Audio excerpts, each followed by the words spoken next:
अभी जो समय चल रहा है उसको देखते हुए धैर्य भी रखना होगा और मेहनत भी करनी होगी। नमस्कार, जय हिंद साथियों।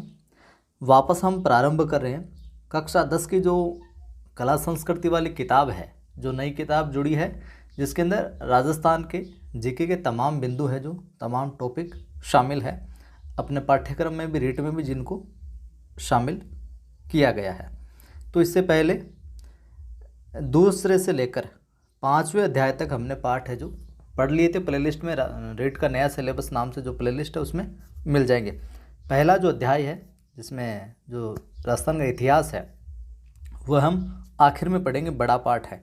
तो पहले 5 चैप्टर पढ़ लिए। ये 10वीं क्लास की पुस्तक है। अब आज हम पढ़ेंगे छठा अध्याय। परीक्षा अभी तिथि कोई तय नहीं है, यूँ समझे हैं आप। तो तब तक हम 4-5 दिन में ये कंप्लीट कर लेंगे ये बुक। कई साथियों के पास ये किताब नहीं है। छठा जो अध्याय है, स्थापत्य एवं शिल्प के विविध आयाम। देखिए, मानव संस्कृति के इतिहास में स्थापत्य का क्या अपना एक अलग ही स्थान है। स्थापत्य एक ऐसी श्रृंखला है जो सदियों की बिखेरी हुई कड़ियों को जोड़कर देश और समाज की वास्तविक सांस्कृतिक तस्वीर को प्रस्तुत करती है। स्थापत्य कला के अंदर जो भी निर्माण हुआ है उनको हम देखें तो हमें अपने पुरातन इतिहास की जानकारी है जो मिलती है। प्राक व आद्य इतिहास की संस्कृतियों के ज्ञान हेतु स्थापत्य की भूमिका अतुलनीय है। किसी भी देश की प्रगति का समुचित अध्ययन बिना स्थापत्य की विविध परतों तथा खंडहरों के अध्ययन के बिना नहीं हो सकता। यदि हम राजस्थान की बात करें तो राजस्थान की विशेष भौगोलिक स्थिति ने यहाँ के स्थापत्य को प्रभावित किया है। नगर, महल, परकोटे, किले, जलाशय, इन सभी की बात करेंगे इस अध्याय में। इनके निर्माण में उपयोगिता के साथ मजबूती का पूरा ध्यान है जो रखा गया है। अब देखिए, सबसे पहले बात करेंगे नगर विन्यास एवं भवन शिल्प की। ठीक है, कि नगर निर्माण किस प्रकार से बनाए गए, किए गए, और भवनों को किस प्रकार से निर्मित किया गया, क्या कुछ शैलियाँ हैं, वहाँ से सवाल है जो पूछे जाएंगे।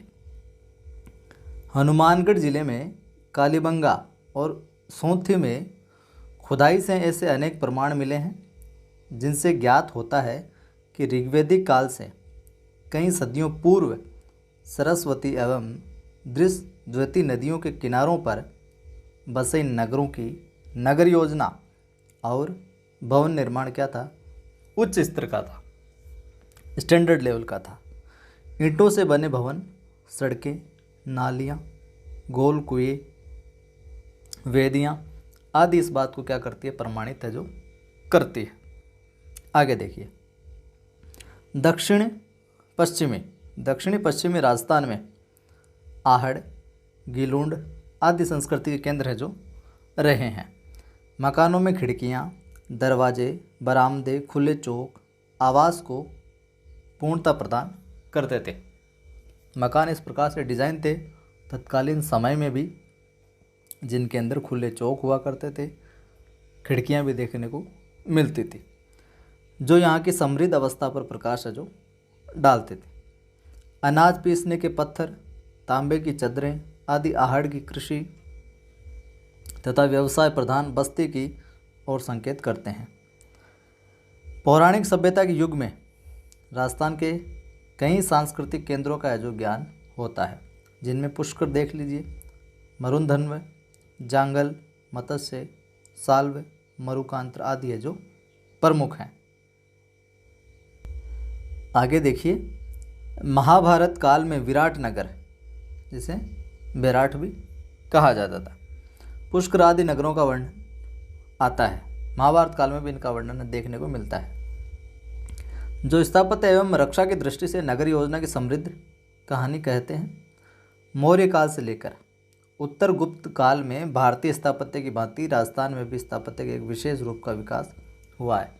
नए टॉपिक जुड़े हैं तो कहीं से भी कुछ भी सवाल है जो पूछे जा सकते हैं। इस काल की कला केवल राजकीय प्रश्रय में ही नहीं पलती थी, वरन आमजन के मध्य भी प्रचलित थी। और इन पाठों से जो जो सवाल बन सकते हैं वो सवाल है जो अपनी मैराथन सीरीज में करवा दिए गए हैं। वैसे भी विराटनगर जयपुर अशोककालीन सभ्यता का एक क्या है, अच्छा उदाहरण है। अब यहाँ से सवाल बन सकता है, विराटनगर जयपुर किसके समय की सभ्यता का एक अच्छा उदाहरण, अशोककालीन सभ्यता का। यहाँ के भग्नावशेषों में स्तंभलेख और बौद्ध विहार के खंडर है जो प्रमुख है। मौर्य काल में बेड़च नदी के किनारे मध्यमिका चित्तौड़ के पास, जिसे आजकल नगरी कहते हैं, पहले मध्यमिका नाम से अब नगरी नाम से। यह सवाल भी कई बार पूछा गया कि भव्य नगर योजना इस बात की साक्षी है कि 3री सदी ईसा पूर्व से 6ठी सदी तक ये भव्य नगर है जो रहा था। ठीक है। गुप्त और गुप्तोत्तर काल में मैनाल, अमझेरा, डबोक तथा भरतपुर के आसपास का क्षेत्र नगरीय वैभव के साक्षी हैं। बावड़ियाँ, कुंड, मंदिर, सड़कें, नालियाँ तथा रिहायशी मकानों का संतुलित निर्माण इन खंडरों तथा उपलब्ध पुरातात्विक सामग्री में आसानी से दिखाई पड़ता है। आगे देखिए, हम प्रयास करेंगे, अब बताता चलूँगा कि कहाँ से क्या सवाल बन सकता है। 7वीं से 13वीं शती तक का काल राजस्थान में स्थापत्य की दृष्टि से बहुत ही महत्वपूर्ण रहा है। राजपूत संस्कृति के उदय के कारण वीरता एवं रक्षा के प्रतीक कौन, किले एवं धार्मिक प्रवृत्ति के प्रतीक कौन थे, मंदिर।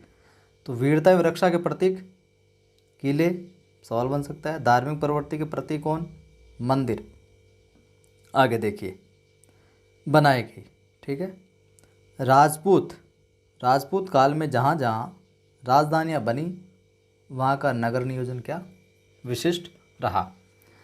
अब कैपिटल जो होती है, राजधानी जो होती है, उसका निर्माण भी फिर उसी हिसाब से किया जाता है। नगर की रक्षा एवं सुविधा की दृष्टि से जो स्थान चुना जाता था वह महत्वपूर्ण स्थल होता था।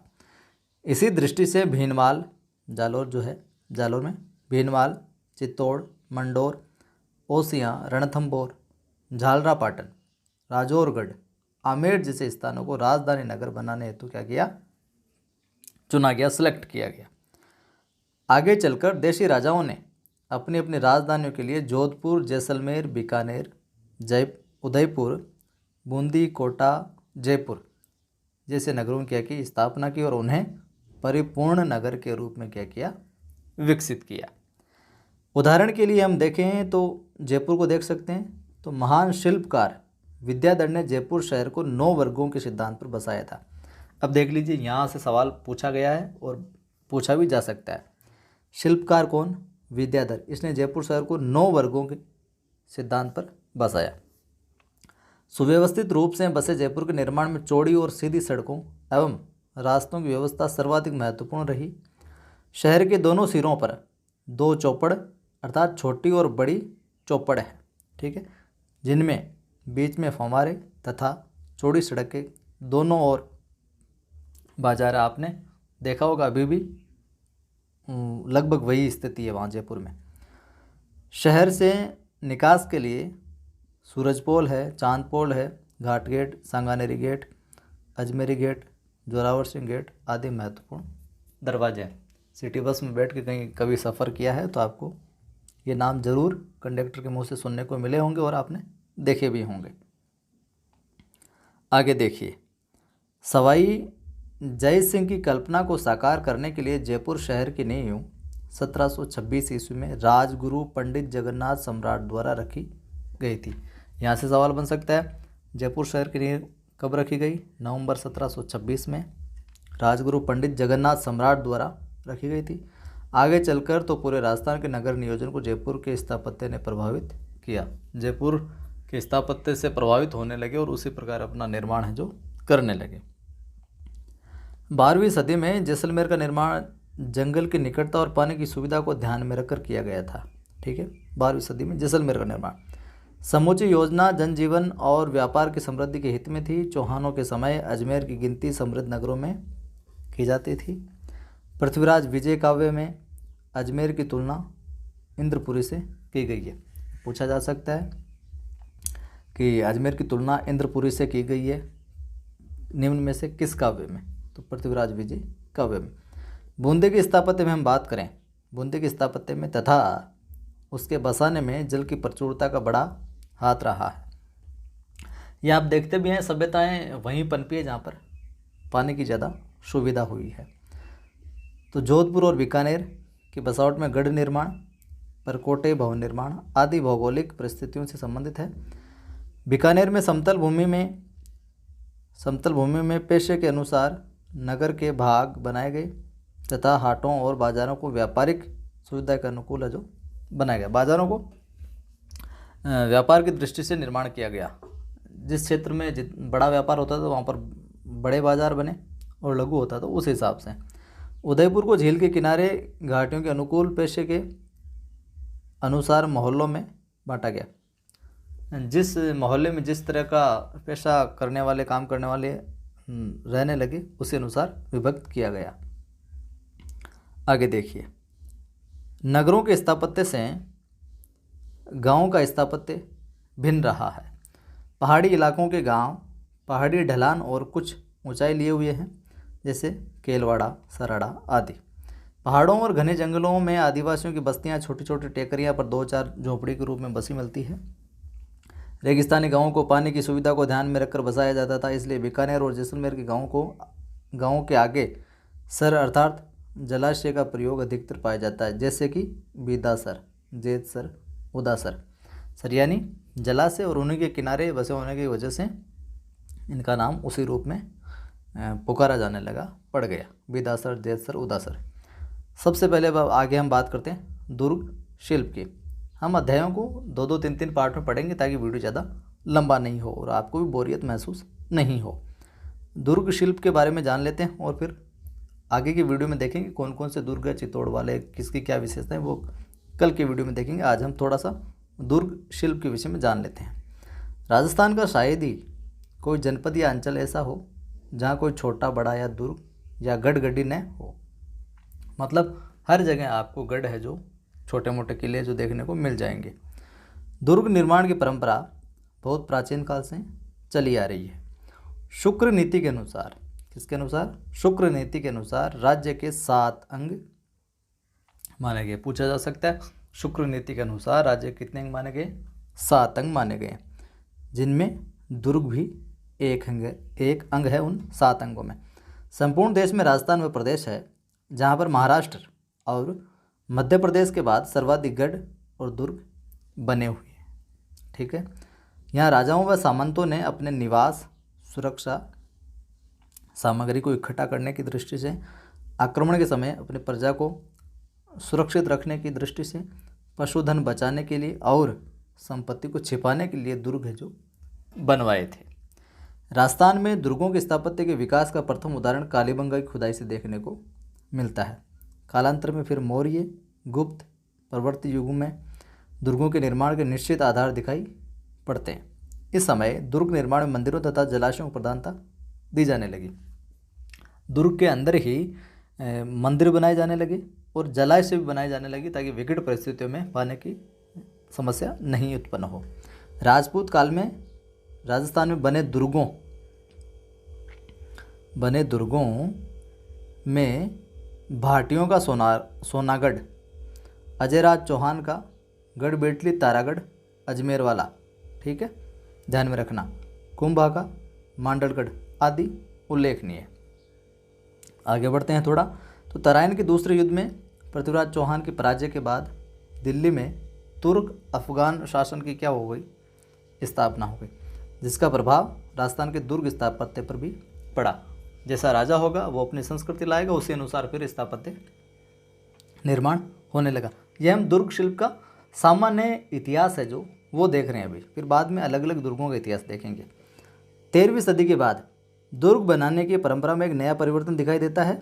इस काल के दुर्ग निर्माण में सुरक्षा का विशेष ध्यान रखा गया। अब दुर्ग वहाँ बनाए जाने लगे जहाँ ऊंची ऊंची क्या हो? पहाड़ियाँ। तो आपको मोस्टली जो दुर्ग हैं पहाड़ियों पर मिलेंगे, जो ऊपर से चौरस हो। यहाँ खेती योग्य भूमि एवं सिंचाई के साधनों का समुचित प्रबंध किया गया। इस समय प्राचीन काल में जो दुर्ग बने हुए थे तथा जो जीर्ण शीर्ण या खंडर हो गए थे उनका पुनर्निर्माण भी किया गया। जैसे आबू में अचलगढ़ का महाराणा कुंभा ने इसे नवीन दुर्ग में परिवर्तित कर दिया। कुंभा ने चित्तौड़गढ़ दुर्ग का भी आवश्यकता अनुसार पुनर्निर्माण जो करवाया। आगे देखिए, थोड़ा और देख लेते हैं। जब मुगलों के साथ राजपूताना के शासकों के मधुर संबंध बने तो दुर्ग स्थापत्य में और परिवर्तन आ गया। अब राजपूत शासक पहाड़ियों से नीचे आकर समतल मैदानों में नगर दुर्गों का निर्माण भी करने लगे, जैसे जयपुर, बीकानेर, भरतपुर आदि। क्योंकि राजस्थान के राजपूत शासकों के लिए ये स्थिरता व शांति का काल था। आपको ये चीज़ भी जान लेनी चाहिए कि राजस्थान के 6 प्रमुख दुर्गों आमेर महल, गागरोन, कुंभलगढ़, जैसलमेर, रणथंभौर और चित्तौड़गढ़, इन 6 दुर्गों को जून 2013 में नोम पेन में हुई वर्ल्ड हेरिटेज कमेटी की बैठक में यूनेस्को की वर्ल्ड हेरिटेज साइट की सूची में शामिल किया गया। तो पूछ लिया जाए, निम्न में से यूनेस्को की वर्ल्ड हेरिटेज साइट की सूची में शामिल नहीं है, इनमें से दे दे एक 3 नाम और एक दूसरा दे दे। तो आपको ध्यान में रखनी है सारे। तो कौन कौन से 6? आमेर, गागरोनवाला, कुंभलगढ़, जैसलमेर, रणथंभौर और चित्तौड़गढ़। ठीक है, आगे देखिए। प्राचीन दुर्गों में दुर्गों की जिन प्रमुख विशेषताओं का उल्लेख हुआ है वे राजस्थान के दुर्गों में प्राय देखने को मिलता है। मजबूत प्राचीर मिलेगी, अवैध बुर्ज मिलेंगे, किले के चारों तरफ खाइयाँ मिलेगी, व्यापारिका, गुप्त प्रवेश द्वार तथा सुरंग, किले के भीतर शिलखाना यानी शिलखाना किसको कहा जाता है? तो वस्त्रागार, शस्त्रागार, इस तरीके से कुछ अन्नागार पूछा जा सकता है। तो शिलखाना यानी शस्त्रागार सवाल बन सकता है यहाँ से भी। जलाशय अथवा पानी के टांके, राजप्रसाद तथा सैनिकों के आवास गृह यहाँ के प्राय सभी दुर्गों में मिलते हैं। दुर्गों के कौन कौन से प्रकार है वो देख लेते हैं और फिर कल देखेंगे हम कौन कौन से दुर्ग प्रमुख हैं। देखिए प्रकारों में अपनी स्थिति, स्थापत्य एवं उपयोगिता के आधार पर दुर्गों के कई प्रकार वर्गीकृत किए जा सकते हैं। प्रमुख है औद्योगिक दुर्ग अर्थात जल दुर्ग, औद्योगिक दुर्ग या जल दुर्ग। ऐसे दुर्ग को कहते हैं जो विशाल जल राशि से घिरा हुआ हो, जैसे गागरोन दुर्ग। काफ़ी सारी चारों तरफ जल राशि जो घिरा होता है ज़्यादा जल राशि से, वो कहलाता है औद्योगिक दुर्ग। गिरी या पर्वत दुर्ग किसी ऊंचे पर्वत पर स्थित होता है। राजस्थान के अधिकांश दुर्ग इसी श्रेणी के हैं। किसके? गिरी दुर्ग। मरुभूमि में बना जो दुर्ग होता है वो धानवन दुर्ग कहलाता है, जैसे जैसलमेर का दुर्ग। जैसे पूछ लिया जाए जैसलमेर का दुर्ग है धानवन दुर्ग, गिरी पर्वत, औद्योगिक दुर्ग, तो वहाँ पर आपको ध्यान में रखना ये किस प्रकार का धानवन दुर्ग है। ठीक है, ऐसे सवाल पूछे गए हैं पहले भी, तो यहाँ से भी सवाल बन सकते हैं। सघन बीहड़ वन में बना हुआ दुर्ग जो है वो वन दुर्ग कहलाता है, जैसे सिवाना का दुर्ग। आगे देखिए, एरण दुर्ग वे दुर्ग जिनके मार्ग खाई, कांटों व पत्थरों से दुर्गम हो, जैसे चित्तौड़, जालौर के दुर्ग। पारिक दुर्ग की बात करते हैं, अर्थात जिसके चारों ओर बहुत बड़ी खाई हो, जैसे भरतपुर दुर्ग, बीकानेर का, जूनागढ़। जिन दुर्गों के चारों ओर बड़ी बड़ी दीवारों का परकोटा हो वे पारिद दुर्ग कहलाते हैं, जैसे चित्तौड़ का और जैसलमेर। सैन्य दुर्ग वह है जिसमें युद्ध की व्यूह रचना में चतुर सैनिक रहते हों। अगला 9वां प्रकार देखिए, सहाय दुर्ग में सूरवीर एवं सदा अनुकूल रहने वाले बांधव लोग निवास करते हैं। कुछ ऐसे भी हैं जिन्हें 2 या 2 से अधिक दुर्गों के प्रकार में शामिल किया जा सकता है, जैसे चित्तौड़ के दुर्ग को गिरी दुर्ग भी और पारिक दुर्ग भी एवं एरण दुर्ग की श्रेणी में भी रखा जाता है। तीनों विशेषताएं इसमें मिलती है। दुर्गों के सभी प्रकारों में सैन्य दुर्गों में को श्रेष्ठ माना जाता है। सभी दुर्गों में श्रेष्ठ कौन सा? सैन्य दुर्ग। चित्तौड़ दुर्ग सहित राजस्थान कई दुर्गों को सैन्य दुर्ग की श्रेणी में रखा जाता है। तो आज के इस वीडियो में इतना ही देखेंगे। नेक्स्ट पार्ट में हम देखेंगे राजस्थान के जो प्रमुख दुर्ग हैं उनकी क्या कुछ विशेषताएं हैं, क्या क्या महत्वपूर्ण उनके अंदर निर्माण हुआ है और कहाँ से क्या सवाल बन सकता है। पहली बार आए हैं आप चैनल पर तो चैनल को सब्सक्राइब करना और घंटे के निशान को क्लिक करना ताकि आने वाली वीडियोज़ की सूचना आपको मिलती रहे। वीडियो को लाइक कर देना नहीं किया है तो, और सभी ग्रुप में सभी साथियों के साथ शेयर करना ताकि सभी साथियों की मदद हो सके। 10वीं किताब आपको पूरी करवा देंगे जो कला संस्कृति वाली यानी राजस्थान के बिंदुओं वाली है। फिर हम 9th की पुस्तक की ओर भी आगे बढ़ेंगे। फिर मिलते हैं।